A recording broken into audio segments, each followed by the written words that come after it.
이거는 그 아까 말씀드린 것처럼 그 생식생장기간, 영양생장기간 이런 것들을 해서 언제 정식을 해서 삽목해서 발달해서 출하할 것인가 그거를 도표로 나타낸 그림이 되겠습니다.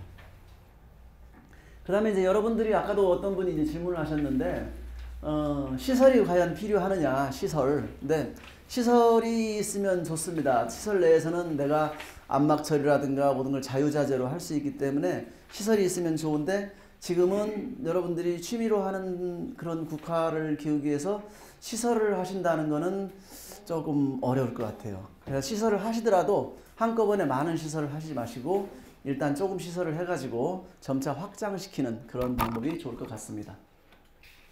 그 다음에 모주 선발 부분에 있어서 모주는 건전한 모주의 신초로 줄기 중심부가 경화되지 않은 것을 쓴다고 그랬어요. 경화가 뭡니까? 경화? 딱딱해진 거죠. 경화되지 않고 부드러운 거. 즉 다시 말해서 이 모주를 손으로 똑 잡아가지고 이 양쪽 손톱으로 분질르면 양쪽 손가락으로 이렇게 딱 제꼈을 때 툭 분질러지는 게 좋습니다. 그게 뻣뻣해가지고 굳어진 거는 잡으면 안 분질러져요. 안 부러지는 거는 심으면 발근이 잘 안 됩니다. 연한 새싹이 발근이 잘 돼요. 사람도 그렇잖아요. 어린애들 넘어져가지고 뼈 부러지면은 그 묶어놓으면은 뭐 보름이면 붙잖아요. 근데 노인네들 뼈 부러지면 안 붙잖아요. 평생 안 붙고 그냥 그렇잖아요. 마찬가지로 식물체도 어렸을 때가 생장이 좋다는 말씀입니다. 네, 모주는 건실한 묘를 정식해서 예용해야 된다고 했고요. 정식 후 경경, 아까 방금 말씀드린 거죠.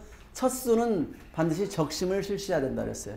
첫 순을 따가지고 그러니까 처음에 국화를 하나 심으면은 거기서 한 줄기가 쭉 나옵니다. 대부분은 한 줄기가 나오는데 그 위에 끝순을 잘라주는 거예요. 순지르기를 적심이라고 해요.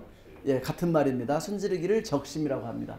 그래서 첫 수는 반드시 적심을 실시해야 되고 본엽이라는 건 이파리죠. 이파리가 3, 3회 되면은 정화만 가볍게 제거를 한다. 그러면 본엽이 3, 3회가 됐다는 얘기는 정화를 가볍게 제거하면 거기에서 곁가지가 이파리마다 눈이 하나씩 있어요. 이파리마다 눈이 하나씩 있기 때문에 서너 개의 측지가 발생을 하는 거죠. 삽수는 1차 채취 후 2차, 3차도 같은 요령으로 하되 가능한 모주의 키가 높아지지 않도록 한다. 키가 너무 크면은 아까 말씀드린 것처럼 너무 이렇게 줄기가 도장할 수도 있고 웃자랄 수도 있고요. 경화될 수도 있기 때문에 키를 일정하게 맞추는 게 좋습니다. 자, 우량삽수는 건전한 모주에서 채취를 하는 거고요. 삽수는 숭실하고 너무 가늘지 않은 것. 너무 가늘면 성장을 잘 못하겠죠. 가늘면. 너무 굵으면, 너무 굵거나 너무 가는 것 말고, 그러니까 삽수를 해도 우리 이제 포트멈이나 이런 그 화단국이나 포트멈 같은 걸 재배할 때 한 화분에 심는 삽수의 크기와 크기와 굵기를 같은 것들을 이렇게 심어줘야 돼요. 왜냐하면 삽수가 굵으면은 개화기가 굵은 것 가늘은 것이 개화기가 차이가 납니다. 그래서 한 화분 내에서 3개를 심었는데 하나는 피고 2개는 안 피고 그러면 안 예쁘잖아요. 3개가 골고루 다 피게끔 하기 위해서는 삽수의 굵기를 일정한 걸로 가급적이면 맞춰서 심다. 그리고 아까 말씀드린 것처럼 경화되지 않은 것, 손으로 꺾으면 바로 부러지는 것이 좋다. 예. 삽수의 길이는 5 내지 6cm 정도고요. 그 다음에 삽수를 이렇게 5 내지 6cm 정도를 따면 이파리가 많이 발생을 합니다. 이건 버들잎이 발생한 거요. 우양삽수인데 여기 보면 줄기가 이렇게 돼 있고 이파리가 달려 있습니다. 근데 이파리가 뒤에도 보면은 보통 2 내지 3매, 2, 3매 정도를 남기고 삽목을 합니다. 그 삽목하는 2, 3매 정도 삽목하는 이유는 뭘까요? 전문가신가 봐요. 네, 너무 잘하셔. 예. 그 이파리가 하는 역할이 뭐죠? 예. 광합성, 증산작용. 예, 다 나왔습니다. 이파리가 하는 역할은 증산작용과 광합성을 합니다. 광합성을 해서 뭐 합니까? 광합성을 하는 이유는 이파리가 나무가 먹을 양분을 햇빛과 물과 그 다음에 탄소, 이산화탄소를 가지고 영양분을 만들어내는 것이 광합성이죠. 예, 광합성을 해야만이 식물체가 그 영양분을 다시 생장해서 식물체가 자라는 거고, 반면에 뿌리로부터 물을 흡수해 가지고 식물체가 먹고 잎 뒷면에 공기구멍을 통해서 수분을 내보내는 역할을 하는 것이 증산작용입니다. 그러면 지금 삽목할 때 뿌리가 있을까요? 없을까요? 없죠. 그럼 물이 잘 올라올까요? 뿌리가 있는 것에 비해서 안 올라올까요? 안 올라오죠. 그러면 삽목했기 때문에 뿌리가 하나도 없는 것을 이파리를 그대로 다 두면 입에서 증산작용을 계속하니까 결국은 마르게 돼요. 그러면 이파리를 좋다. 너네들 증산작용하니까 이번에 내가 과감하게 너희들 이파리를 쳐주리라 하고 이파리를 다 쳐내면 공장이 없잖아요. 이제 영양분을 공장이 없잖아요. 그죠? 그래서 항상 그 적당히가 가장 어려운 거죠. 예, 시험 문제에서 적당한 것을 고르시오. 이게 제일 어려운 겁니다. 적당히 남기는 겁니다. 적당히가 얼마냐? 2 내지 3매 정도만 남긴다. 그래서 여기에서 여기 이파리 하나, 두 개, 여기 한 개, 두 개, 세 개, 이 정도까지 남기고 얘들 둘은 잘라서 민둥사이로 남기는 거죠. 그리고 이제 발근이 잘 되게 하는 팁이 있어요. 발근이 잘 되게 하는 팁이 있는데, 손으로 이렇게 그냥 분질렀을 때는 이 식물체의 절단면의 조직이 으스러졌겠죠. 손으로 분질르면 으스러져요. 근데 여러분들 예리한 칼로 사선으로 싹 잘라내면 절단면의 조직이 으스러지지 않고 그대로 베이게 되는 거예요. 네, 아까 말씀드린 거예요. 삽수 채취는 20에서 25일 전 적심한 무병 건전 모주에서 채취를 한다. 그리고 예, 보면은 뭐 다 아까 한 내용들입니다. 그 다음에 이제 그 삽목을 할 때 플러그 용모법이 지금 많이 개발되고 있어요. 예전에 플러그 용묘를 많이 했고 지금도 플러그 용묘를 많이 씁니다. 근데 네덜란드에서는 소일 블럭묘를 많이 쓰기도 합니다. 그 소일 블럭이라는 건 뭐냐면 이 땅을 이렇게 케이크처럼 하나씩 떨어지게 만들어서 그 안에 이렇게 구멍을 뚫어놔 가지고 거기에다가 삽수를 꽂도록 돼 있어요. 그래서 그걸로 재배하면 발근도 잘 됩니다. 근데 문제는 뭐 할까요? 그렇죠. 비용이 많이 들어갑니다. 그래서 여러분들이 보통 보면은 저희 그 연구소에서도 하는 거 보면 이런 트레이 있죠. 여러분들 뭐 쑥갓씨도 뿌리고 상추씨도 뿌리고 하는 그런 트레이, 저희 같은 경우는 128공에다가 꽂아서 발근이 되면은 사용하고 있습니다. 소일 블럭모 방금 전에 설명드렸고요. 발근 촉진제 루톤을 분이 처리한다. 옥시베른을 침지 처리한다. 아이비베리를 잠깐 담갔다 빼는 거 순간 침지라고 그래요. 그렇게 처리하기도 하고, 그 다음에 뿌리 썩은 병이나 흰녹병을 방지하기 위해서 벤레이트나 오소사이드, 다코닐, 헥사코나졸 등을 살포하기도 합니다. 삽수는 전개엽 3매만 남기고 약 1.5세 정도 묻히도록 한다. 절단부와 상토가 밀착되도록 삽목하고 충분히 간수한다. 이게 무슨 말이냐면은 여러분들 이제 그 트레이의 깊이가 있잖아요. 트레이 깊이가 예를 들어서 한 3cm다 라고 가정을 했을 때 이 삽목묘를 밑에까지 꾹 닿게 꽂으면, 예, 뿌리가 대부분 어느 부분에서 나오냐면, 이게 삽수라고 하면은 이 끝부분에서 뿌리가 나와요. 이 중간에서 뿌리가 나오는 게 아니고, 예, 이 끝부분에서 삽수가 나오는데, 이 트레이가 이렇게 있으면 트레이 바닥까지 닿게 하면 뿌리가 나와가지고 더 이상 갈 데가 없으니까 위로 올라와야 되겠죠. 그래서 발근이 잘 안 됩니다. 반대로 이거를 살짝만, 이만 깊이가 있는데 이만큼만 들어가게 묻었다. 그러면 뿌리는 잘 나겠죠. 근데 어떤 문제가 발생할까요? 그렇죠. 넘어져요. 예. 그래서 적당히 한 3분의 반절에서 3분의 2 정도 묻히게 그렇게 꽂아주는 것이 좋습니다. 깊이는 그 정도 해야 됩니다. 그리고 꽂으면서 이 삽수하고 이 땅하고 공간이 생기겠죠. 들뜨게 돼요. 공기가 들어가면 발근이 잘 안 됩니다. 그래서 바로 꽂은 다음에는 물을 충분히 관수를 하셔가지고 밀착되게끔 그렇게 하는 것이 좋습니다. 자, 삽목 10일 됐더니 뿌리가 이만큼 났고요. 15일 됐더니 이만큼 났습니다. 이거 심어본 겁니다. 이거는 트레이에다가 심은 거고요. 이거는 아까 얘기한 소일 블럭에 심은 것이 되겠습니다. 예, 뿌리 썩은 병 같은 것을 예방하기 위해서 삽목하고 나서 바로 뿌리 썩은 병약, 예를 들면 시중 가면 뿌리 썩은 병약이 많이 있어요. 뭐 로브랄이라든가 뭐 그런 것들을 뿌려주는 것이 좋습니다. 단일 처리 아까 말씀드린 거죠. 소등 전에 적정 초장이 봄, 가을에는 30에서 35cm, 이파리는 22장에서 24장 정도 남기는 좋다. 늦가을에서 35cm 전후다. 예, 성장 세력이 6.5주 실진 품종이면 30cm, 22에서 23회를 남긴다. 이거를 키우는데 아까 얼마가 걸린다고 그랬죠? 얼마 정도를 하라고 그랬죠? 소등 전 정식 초장을 만드는 기간을 110일이라고 그랬어요? 소등전이니까 단일 처리 전 약 한 달 정도. 4도 내지 5도요? 4주 내지 5주. 예. 보통 4주다 5주다 딱 정해진 건 없어요. 식물체에 봐가지고 얘가 지금 단일 처리가 들어가야 되겠다. 아니면 얘는 좀 더 둬야 되겠다.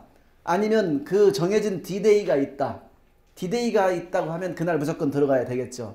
근데 D-Day가 없다라고 한다면 내가 이거를 가을쯤 한번 출하를 해볼까 해. 근데 얘가 키가 너무 안 자랐어. 그럴 때는 한 1, 2주일 정도 더 키울 수도 있어요. 수확기를 1, 2주일 정도 뒤에 출하를 하면 되니까요. 예.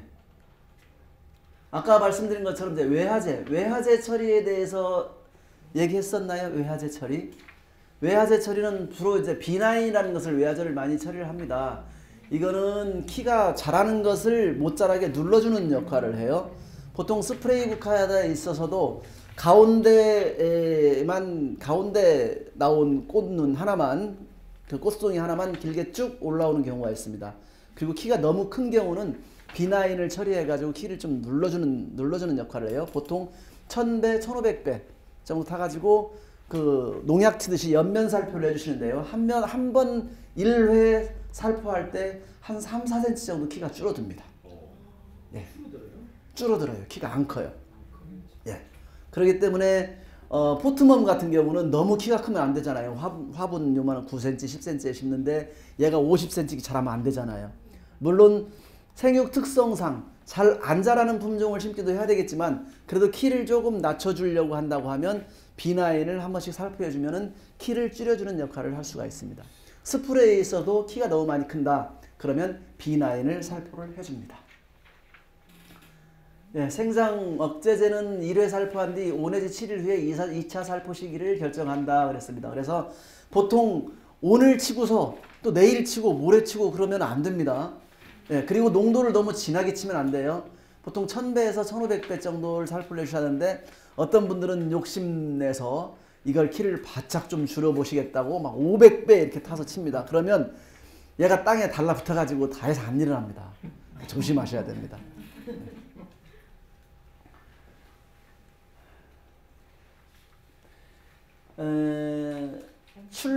출래라는 것이 뭔가 아시죠? 출래. 화분화 출래. 출래가 뭡니까? 출래. 이 농업용어가 좀 어려워요. 꽃몽우리가 나오는 것이 출래예요. 출래. 예. 화분화는 그 이파리 속에서 꽃눈이 분화하는 것이 화분화고 그 화분화 된 것이 이제 우리가 볼 때 육안으로 봉우리가 이렇게 나오는 것이 출래입니다. 근데 식물체 정단부에 이제 화가 보이기 시작하는 것이 출래고요. 이 시기에 생장 억제제를 고농도로 살포할 시에는 제가 좀 전에 말씀드린 것처럼 개화 지연이 되거나 아니면 기형적인 꽃이 나타날 수 있으므로 이때는 조심해야 된다. 고농도로 살포를 해서는 안 된다는 얘기예요. 그러니까 이때는 꼭 조심을 하셔야 됩니다. 자, 여기 보면 이 이파리가 쭉쭉 무성하게 잘 나오다가 이제 이파리가 더 이상 안 나오고 동글동글한 것들이 나오기 시작합니다. 이게 바로 이제 출래가 되는 거죠. 그러면 이때 출래가 되면 이때부터는 더 이상 영양 생장을 하지 않아요. 이파리가 더 이상 생장하지 않고 이때부터 이제 생식생장으로 넘어가는 겁니다. 꽃 피는 생장으로. 그래서 요렇게 요 정도가 왔다. 그러면 꽃이 이제 다 생장했다. 사람으로 말하면 사춘기가 지나가지고 이제 어른이 돼서 더 이상 키가 안 큰다는 얘기예요. 요거 예, 그때가 출래기가 되겠습니다. 토양 내에 4-5cm 정도 파가지고 수분을 점검하라고 하는데 4-5cm를 파기가 참 쉽지 않을 것 같아요. 그래서 물 주는 시기, 여러분 식물에 있어서 물 주는 게 가장 중요합니다. 그래서 항상 강의를 가면 이런 질문을 가끔 들어요. 며칠에 한 번씩 물 줍니까? 라고 물어보는데 며칠에 한 번씩 물 줘야 맞나요? 그렇죠. 아, 여기는 역시 그 아주 우수반인 것 같아요. 우수반. 그 물 주는 것을 며칠에 한 번씩 물을 줘야 됩니다 라고 얘기해서 3일에 한 번씩 물 주십시오 라고 얘기하면 아주 우문우답이죠. 예, 그 토양에 따라서 환경에 따라서 식물에 따라서 물 주는 시기가 물 주는 기간이 각각 다릅니다. 단 한 가지 정답은 있어요. 물이 마르기 직전에 주어라. 예, 물이 마르기 직전에 주어라. 근데 그 물이 마른 다음에 이제 물이 말랐네 알잖아요. 물이 마르기 직전을 어떻게 할까요? 그거는 많이 키워봐야 돼요. 그리고 경험을 해봐야 돼요. 식물들과 대화를 나눠봐야 돼요. 너 오늘 목 마르니 안 마르니? 얘들이 그러면 물어보면 대답을 해요 안 해요? 하죠. 예, 역시 여러분들 아주 우수반입니다. 식물한테 물을 먹을 것인가 안 먹을 것인가 날마다 가가지고 물어보면 얘들이 물 주세요 라고 말을 합니다. 그러면 그때 물 주는 거예요. 이게 정답입니다. 그죠? 자, 근데 이제 또 한 가지 있어요. 여러분들이 이제 식물을 키우면서 국화 말고도 이파리나 뿌리가 굵은 것들 있죠. 그런 이파리나 뿌리가 굵은 것들이 어떤 것들이 있을까요? 이파리가 굵은 것들, 다육이, 선인장. 예, 이파리가 굵잖아요. 얘네들은 그 수분 발산을 최대한으로 시키려고 딱딱한 껍질로 싸고 있고요. 그 다음에 이파리는 뭘로 변했어요? 가시로 변해가지고 최소한의 증산작용을 억제를 합니다. 또 뿌리가 이렇게 굵어지는 것들이 있죠. 뿌리가 굵은 것들. 예, 특히 이제 대표적인 게 난. 예, 난 종류는 뿌리가 라면 가닥처럼 굵잖아요. 그게 바로 물주머니입니다. 다 물주머니. 선인장에는 그 이파리의 큰 다육이 물주머니고 나는 뿌리가 물주머니예요. 그래서 이런 애들은 물을 한번 줄 때 푹 주고 그 다음에 한참 정도 얘들이 어느 정도 약간 말르려고 할 때까지 물을 안 줬다가 다시 물을 줬다가 하는 게 좋습니다. 그게 물 주는 포인트입니다. 병해충은 이제 흰녹병, 청채벌레, 이빨, 이꿀파리 등을 사전에 많이 방제를 해야 되고요. 철저한 물 관리를 해야 된다고 말씀을 드렸고요. 예, 생육 관찰을 자주 해야 된다. 성장 단계는 거의 끝나가는 단계이며 중심화를 점적관수가 좋다고 그랬어요. 점적관수는 왜 좋냐면 물을 위해서 줄 때는 처음에는 물을 위해서 줘야 됩니다. 어렸을 때는 물을 위해서 줘야 되지만 이게 어느 정도 큰 다음에 물을 계속 위해서 주게 되면 여러 가지 문제가 많이 발생합니다. 그래서 어떤 문제가 발생할까요? 물을 위해서 계속 주다 보면 꽃이 피었을 때는 꽃이 짓무르는 현상도 발생하고요. 그 다음에 가장 상식적인 여러분들이 알고 계시는 문제지만 날마다 비가 오고 축축하면 뭐가 많이 발생을 하죠? 병이 많이 발생해요. 병. 날마다 축축한 상태로 있으면 병이 많이 발생하고요. 그 다음에 가물면 뭐가 많이 발생합니까? 벌레가 많이 발생하죠. 그래서 가물면 봄에 마를 때 보면은 뭐 응애라든가 청채벌레라든가 이런 것들이 많이 생깁니다. 그래서 그걸 적절하게 수분 관리도 해주는 것이 좋고요. 근데 주상관수를 계속 해주게 되면은 얘들이 병이 많이 생기기 때문에 점적관수를 해주는 것이 좋습니다. 그 다음에 품종에 따라서 중심알을 제거하는 그런 품종들이 있어요. 왜 이건 중심알을 제거해 주냐면 품종 특성입니다만은 이 가운데에 있는 것만 먼저 딱 피고 이 뒤에 있는 것들이 안 피는 경우가 있어요. 나머지 것들이. 그런 품종들이 있습니다. 물론 이제 품종이 전체가 한꺼번에 잘 피게 하는 것들도 있지만 그런 애들은 얘는 피고 얘들이 필 때까지 기다리면 얘는 시들어요. 그러면 얘들은 이제 피려고 하는데 얘 가운데 것이 시들면 보기가 싫어서 상품 가치가 떨어지겠죠. 그래서 그런 품종들은 중심화를 제거를 해줍니다.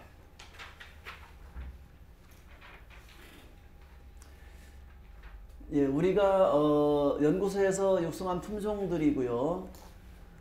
그 다음에 농약의 종류, 살비제, 살충제, 살균제 이렇게 되어 있어요. 살비제는 뭘 살비제라고 할까요? 그럼 넘어가고요. 살충제는 뭘 살충제라고 할까요? 그렇죠. 살균제는요? 균을, 병을 죽이는 거. 그럼 살비제는 뭘까요?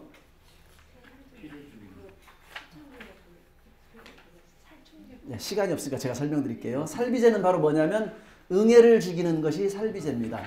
응애. 그러면 응애는 왜 살충제에 안 들어갈까요? 응애는 벌레가 아니고 절지동물류에 들어갑니다. 쉽게 얘기하면 거미류에 들어가요. 거미와 비슷한 애들이에요. 그래서 응애는 거미줄을 치고 자라죠. 그래서 이 응애가 거미줄을 한번 치면은 그 안으로 농약을 아무리 쳐도 응애가 잘 안 죽어요. 그래서 한번 발생하면 방지하기가 굉장히 어려운 것이 바로 응애입니다.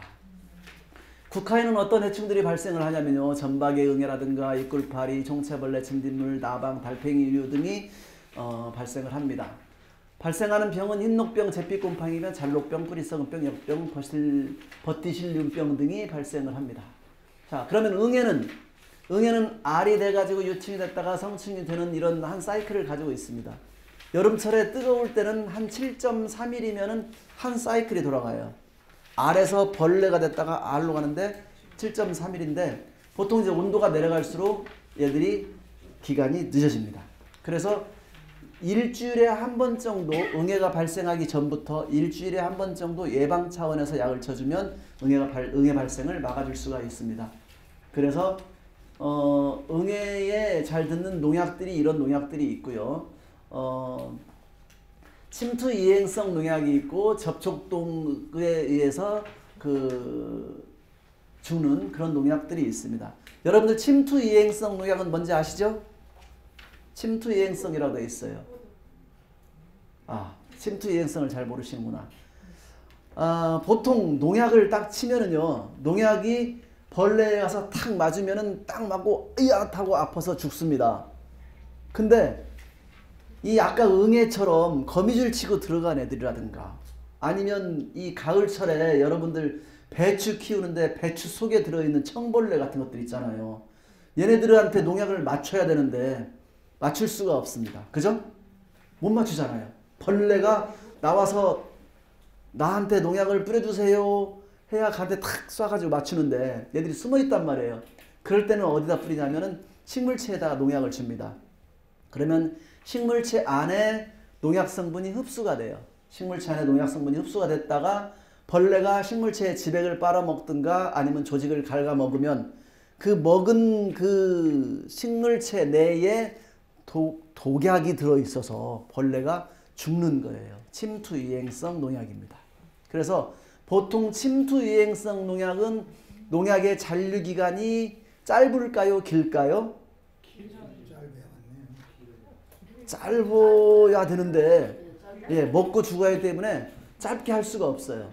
그래서 대부분 침투유행성 농약은 농약의 잔류독성 기간이 깁니다. 대신 접촉독에 의한 농약들은 대부분 잔류독성 기간이 짧습니다. 그래서 그런 거를 잘 봐야 돼요. 이게 침투유행성 농약인가 접촉독 농약인가. 그래서 우리가 먹는 음식에다가 배추라든가 또는 뭐 고추라든가 상추라든가 벌레가 많이 붙는다고 농약을 딱 쳤는데 이게 침투유행성 농약인지 뭔지 모르고 쳤다. 그러면 잘 보면 돼요. 거기에 뭐라고 하냐면 수확 며칠 함 사용 그게 있습니다. 농약을 칠 때 그걸 잘 보고서 그리고 농약을 구입하실 때 이게 침투유행성인가 접촉성입니까? 라고 물어보면 농약 파시는 분들이 그건 다 알려줍니다. 그래서 특히 채소 같은 경우는 금방금방 먹어야 되기 때문에 침투유행성 약을 칠 때는 조심해야 됩니다. 자, 그 다음에 전박이 응애. 보통 이제 밀베노크나 버티맥 같은 것을 치면은 좋다. 응애는 여러분들 잘 아시기 때문에 뭐 깊이 설명은 안 드리겠습니다만은 거미줄을 치면서 거미줄을 타고 다녀요. 그렇기 때문에 거미줄이 발생하면 얘들을 방지하기가 어렵습니다. 거미줄이 아주 미세한데 농약 입자를 아주 잘게 짜게서 거미줄 사이사이로 들여보내서 그 응애에 맞게 해야 돼요. 근데 거미줄을 딱 쳤기 때문에 그 안으로 농약이 침투를 안 하는 거죠. 그럴 때 어떻게 농약을 치면 좋을까요? 어떤 농약을? 아까 말씀드린 것처럼 침투 유행성 농약을 치면은 효과가 있겠죠. 예. 그럴 때 이제 침투 유행성 농약을 선택해서 치시면 됩니다. 잎굴파리는 이런 생활사를 가지고 있는데요. 여러분들 잎에 요런 하얀 무슨 그런 무늬가 나타나는 거 가끔 보시죠? 꼭 국화뿐만이 아니라 다른 작물에서도. 그러면 이 잎에 굴을 파고 다니는 파리의 유충이 이렇게 있습니다. 땅으로 말하면 꼭 두더지가 파고 다니는 것처럼 이렇게 파고 다니는 것도 있습니다. 이런 것들도 이굴파리, 버팀맥이나 밀메노크를 사용하면 됩니다. 총체벌레는 이렇고요. 예, 여러분들 교재에 이런 책들이 다 나와 있으니까 보시면 됩니다. 진딧물 같은 경우는 진딧물 농약하면 진딧물을 쉽게 죽죠. 예, 진딧물은 쉽게 죽으니까 넘어가겠습니다.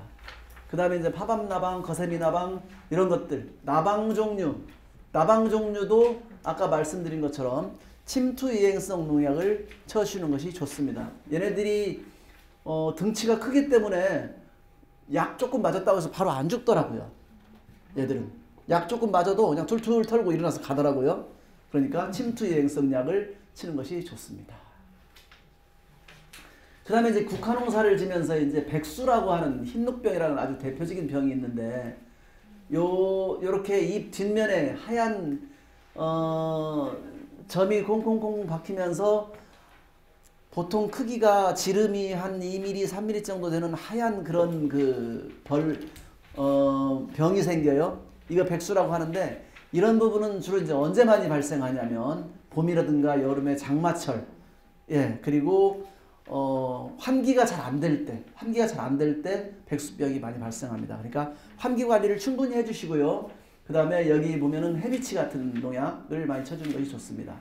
그리고 여기에 농약명이 주로 보면 여러 개가 나와 있어요. 여러 개 나와 있는 중에서 하나를 치라는 게 아니에요. 한 가지 농약만 트리우민 10개 주세요 해가지고 트리우민 10병 사다 놓고 그것만 계속 주는 게 아니라 트리우민 2병, 스미렉스 2병, 이거 2병, 이거 2병, 다른 약도 마찬가지예요. 1병, 2병, 1병, 2병 사가지고 주고 다른 약 치고. 그냥 많이 사놓으면 이거 지난번에 쳤나 안 쳤나 잘 모르잖아요. 그러니까 조금씩 사는 거예요. 1병, 2병씩 여러 종류를 사는 거예요. 그래가지고 번갈아 가면서 치면은 효과가 훨씬 좋습니다. 제피곰팡이병. 곰팡이가 많이 생기는 병이죠.